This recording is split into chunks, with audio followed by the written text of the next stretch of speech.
So hi everyone and welcome to my channel. तो आज का जो हमारा टॉपिक है वो है आयनिक बॉन्ड पे। ठीक है, तो इससे पहले मैंने आपको 2 लेक्चर पढ़ाए, उसमें मैंने एटम के बारे में पढ़ाया, मॉलिक्यूल्स के बारे में पढ़ाया, ब्रीफ पढ़ाया। और ये जो टॉपिक है आयनिक बॉन्ड काफ़ी सिंपल है, काफ़ी इजी है। और स्टार्ट करते हैं अपना लेक्चर। तो आयनिक बॉन्ड को समझने से पहले मैं आपको बताती हूँ, आपने सुना होगा नोबल गैसेस के बारे में। जो नोबल गैस है, जैसे हीलियम हुआ, ठीक है, जैसे एर्गॉन हुआ, जैसे क्रिप्टॉन हुआ, ठीक है।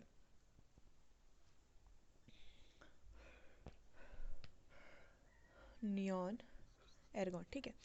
अगर हम इनकी देखते हैं इलेक्ट्रॉनिक कन्फिग्रेशन, मतलब कि जो इलेक्ट्रॉन का जो किस हिसाब से जो इलेक्ट्रॉन्स हैं वो शेल में डिस्ट्रीब्यूट हैं, तो इसका एटॉमिक जो नंबर है वो 2 है।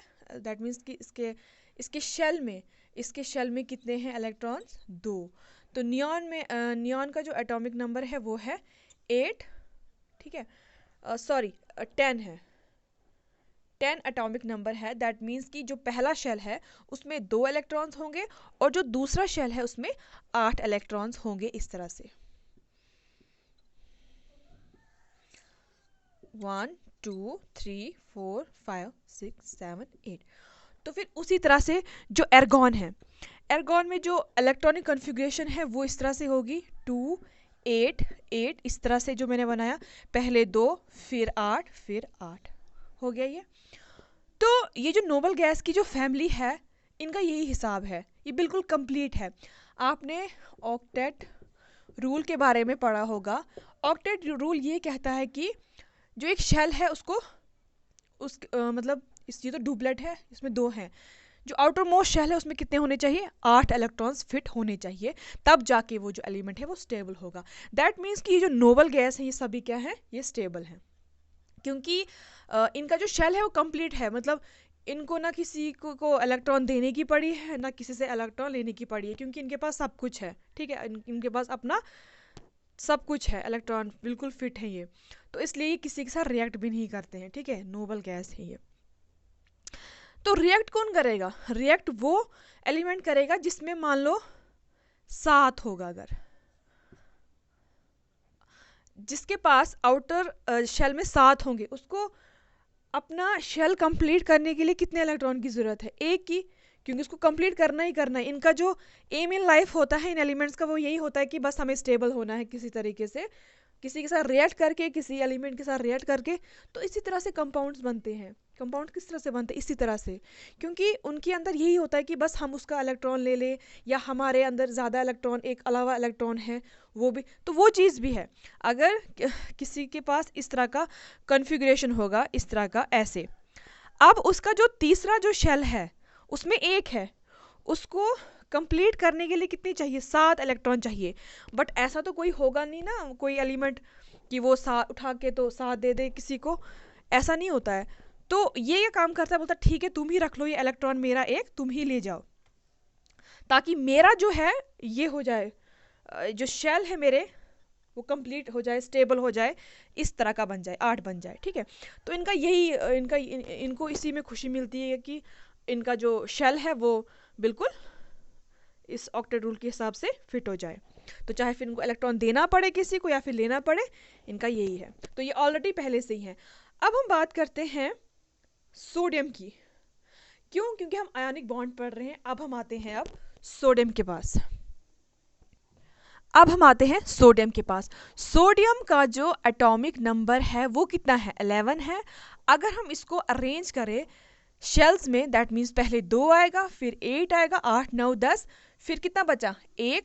अगर मैं आपको शेल्स में बताऊंगी ये किस तरह से अरेंज होता है, पहले शेल में 2, फिर दूसरे शेल में 1 2 3 4 5 6 7 8, और जो आउटर मोस्ट शेल है, जिस शेल को रिएक्ट करना है, उसमें 1 है। ठीक है, 1 है। अब ये इसको मैंने आपको पहले बताया कि ऑक्टेट रूल जो है उसमें जो आउटर मोस्ट शेल है उसमें होने चाहिए 8 या फिर 18 ऐसे। तो अब जो है ये इलेक्ट्रॉन इसको खटक रहा है, ये इसको देना ही देना है। ठीक है, अब जो है इसके आसपास जो एक एलिमेंट आता है, एक एटम आता है, वो क्लोरीन का आता है। और बाई चांस इसका जो एटॉमिक नंबर है वो क्या है, वो है 17। तो वो हम किस तरह से करेंगे अरेंज, 2 8 8 कितने हुए, 8 9 10, 8 9 10, ओके 7 7, ठीक है। इन दोनों में एक चीज कॉमन है कि इसको एक इलेक्ट्रॉन देना है किसी को, और इसको चाहिए एक इलेक्ट्रॉन सिर्फ, ताकि इसका जो ये वाला शेल है वो कंप्लीट हो जाए, उसमें 8 हो जाए, ठीक है। तो अब क्या करेगा ये, अब मैं इसका ये दिखाती हूँ किस तरह से है ये, ऐसे इसमें 8 है, ठीक है, और इसमें कितने हैं, 1 2 3 4 5 6 7। अब जो है ये है, यहाँ पे जो इलेक्ट्रॉन है ये ट्रांसफर होगा, ना कि शेयर होगा। कोवलेंट बॉन्ड में हमने क्या पढ़ा था कि इलेक्ट्रॉन जो है वो शेयर होता है, दोनों के पास रहता है, उसका जो कब्जा होता है वो दोनों के पास होता है, 50 उसके पास 50। लेकिन इसमें ऐसा नहीं है, इसमें जो पूरा जो कब्जा है वो कौन कर लेता है, क्लोरीन करता है।